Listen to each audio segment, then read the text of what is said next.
नमस्कार दोस्तों, SMD channel के अंदर आपका बहुत बहुत स्वागत है। दोस्तों, इस वीडियो के अंदर हम बात करेंगे HDFC diversify equity all cap active FOF direct growth fund के बारे में। दोस्तों, आपको याद ही होगा पिछले महीने ये फंड आया था। FOF का मतलब आपको मैं फिर से एक बार अपडेट दे दूँ, वैसे आपको पता ही होगा। फंड ऑफ फंड का मतलब होता है दोस्तों, इस तरीके के जो फंड होते हैं, जो HDFC के इक्विटी के जो फंड चल रहे होते हैं, जैसे कि लार्ज कैप फंड हो गया, मिड कैप फंड हो गया, ट्रांसपोर्ट एंड लॉजिस्टिक फंड हो गया, IT म्यूचुअल फंड हो गया। इन फंड्स के अंदर दोस्तों ये डायरेक्ट यहाँ पर इन्वेस्टमेंट करते हैं, यानी कि सिर्फ म्यूचुअल फंड स्कीम के अंदर ही ये इन्वेस्टमेंट करते हैं जो इक्विटी सेगमेंट की है। ये डायरेक्ट शेयर को यहाँ पर परचेस नहीं करते। ये मतलब होता है फंड ऑफ फंड का। इसको रिस्पॉन्स भी दोस्तों ठीक ही मिला था, कोई बेकार रिस्पॉन्स नहीं मिला था। और 29 सितंबर को जो है इसकी लिस्टिंग भी हो गई थी, NAV सबको मिल चुकी थी। और दोस्तों, इसका जो हम देखें, जैसे कि आप देख पा रहे हैं, अब तक की जो रिटर्न है 1.76% देखने को हमें मिल रही है। और आज की डेट में आपको बता दूं दोस्तों, जब ये मैं वीडियो रिकॉर्ड कर रहा हूँ, आज है 11 अक्टूबर, तो रिस्पॉन्स ठीक ठाक रहा था, रिटर्न भी ठीक ठाक ही हमें उम्मीद है आने वाले टाइम में बनते हुए देखने को मिलेंगे।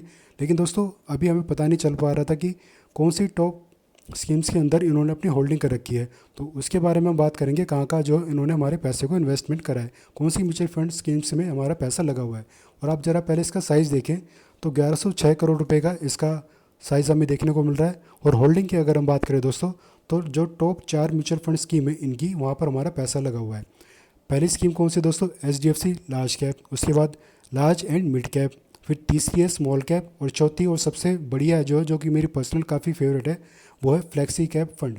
इन 4 स्कीम्स के अंदर दोस्तों इन्होंने पैसे को इन्वेस्ट करा है, जो कि काफ़ी अच्छी दोस्तों कैटेगरी है वैसे तो देखा जाए। और वन बाय वन अगर हम चारों स्कीम्स को अगर देखें, सबसे पहले हम देखें लार्ज कैप फंड को देखें दोस्तों, तो इसका जो फंड साइज़ कितना है, 38,000 करोड़ का इसका फंड साइज़ है जो हमें देखने को मिल रहा है। और अभी तक पिछले 5 साल का अगर हम रिटर्न देखें इसका, तो 21% हमें देखने को मिल जाता है। पिछले 3 साल में 17% हमें देखने को मिल रहा है, लेकिन एक साल में थोड़ा सा गिरावट हमें यहाँ पर देखने को मिल रही है। उसके अलावा हम बात करें दोस्तों, जो दूसरा हमारा फंड की स्कीम है इसके अंदर, वो है लार्ज एंड मिड कैप की। तो लार्ज और मिड कैप ने दोस्तों कितना रिटर्न दिया है, पहले तो हम वो देखें। 3 साल में 22%, 5 साल में 26% है, एक साल का अगर हम देखें तो 1% है। अच्छी बात है कि पॉजिटिव में आया है। और इसका भी फंड साइज़ दोस्तों आप देखें 26,949 करोड़ का हमें देखने को मिल जाता है। तो ये भी स्कीम काफ़ी अच्छी है दोस्तों।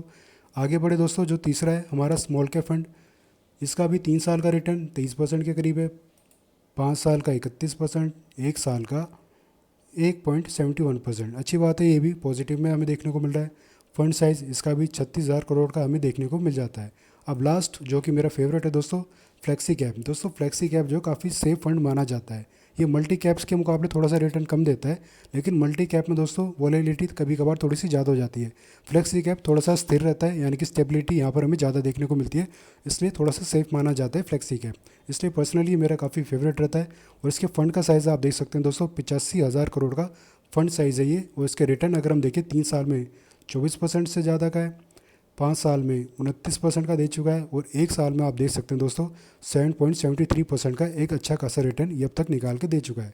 तो ओवरऑल दोस्तों, जो ये स्कीम है फंड ऑफ फंड वाली diversify equity all cap fund, तो ये काफ़ी अच्छी म्यूचुअल फंड स्कीम है दोस्तों। अगर जिसने भी यहाँ पर इन्वेस्टमेंट कर रखी है, तो डेफिनेटली उनको आने वाले टाइम में काफ़ी अच्छा रिटर्न मिलता हुआ देखने को मिल सकता है। और अगर आपने इस स्कीम के अंदर कोई भी इन्वेस्टमेंट नहीं करी किसी तरीके की लमसम या फिर SIP के थ्रू, तो दोस्तों आप एक बार ज़रूर इसको विचार करिएगा, क्योंकि जो 4 स्कीम्स है दोस्तों, इसके अलावा भी कई सारी स्कीम्स हैं इक्विटी के अंदर HDFC की।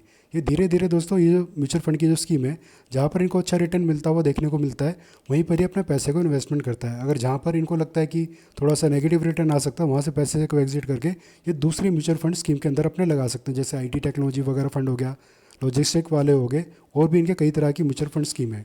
तो जिन लोगों को कन्फ्यूजन रहती है कि हम कौन सी म्यूचुअल फंड में अपना पैसा इन्वेस्टमेंट करें, तो दोस्तों जो FOF म्यूचुअल फंड स्कीम होती है, काफ़ी अच्छी स्कीम रहती है उन लोगों के लिए जिनको थोड़ी सी कम नॉलेज होती है, जो थोड़े से परेशान रहते हैं कि यार कहाँ पैसा लगाएं, कहाँ पे ना लगाएं, कहाँ अच्छे रिटर्न बनेंगे, कहाँ अच्छे रिटर्न नहीं बनेंगे।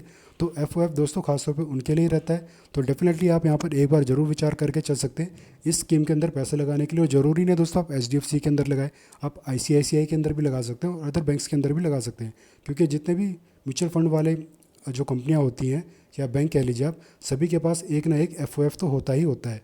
तो आप एक FOF दोस्तों अपने पोर्टफोलियो के अंदर जरूर लेकर चले, चाहे HDFC का लेकर चले, या फिर ICICI हो गया, बंधन बैंक हो गया, और किसी के भी आप लेकर चल सकते हैं।